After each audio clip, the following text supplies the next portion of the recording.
मैं प्रस्तुतकर्ता अतुल कुमार गुप्ता, डायट कौशाम्बी, प्रशिक्षु डीलेट 2019 batch, semester द्वितीय, अनुक्रमांक 169। हिंदी परियोजना कार्य। उच्चारण की शुद्धता हेतु ऑडियो वीडियो सामग्री तैयार करना।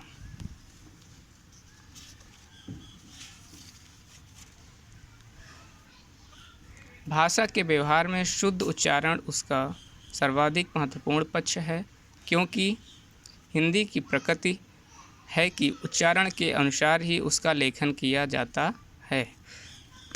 हिंदी के महान चिंतक भोलानाथ तिवारी के अनुसार भाषा उच्चारण अवयवों से उच्चारित यादृच्छिक ध्वनि प्रतीकों की यह संरचनात्मक व्यवस्था है, जिसके द्वारा समाज विशेष के लोग आपस में विचार विनिमय करते हैं।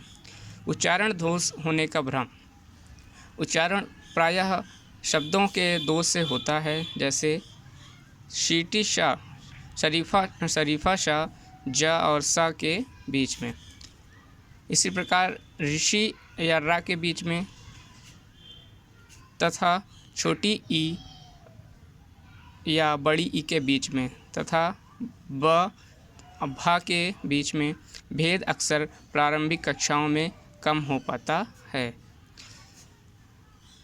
उच्चारण दोष होने के अन्य तत्व हैं उच्चारण तत्वों के ज्ञान का अभाव, जैसे 43 को 43 या 43 कहना, 99 को प्रायः 99 कहना। इसी प्रकार उच्चारण दोष के अन्य तत्व हैं परिवार में अशुद्ध उच्चारण।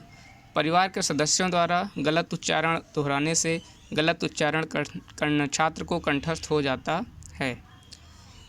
उच्चारण दोष के अन्य घात हैं बलाघात से अपरिचित होना, जैसे राम ने तुमको मारा।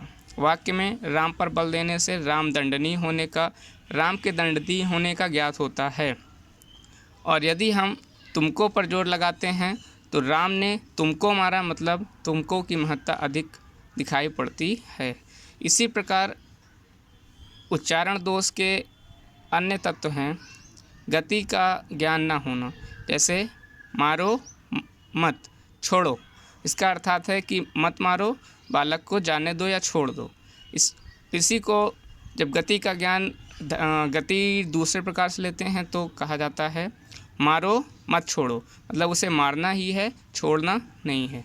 इस प्रकार से हम कह सकते हैं कि सही उच्चारण के प्रयोग न होने से भाषा में अनेक प्रकार की त्रुटियां हो सकती हैं, जिसके सुधार हेतु अध्यापक को छात्रों पर विशेष ध्यान देना चाहिए। धन्यवाद।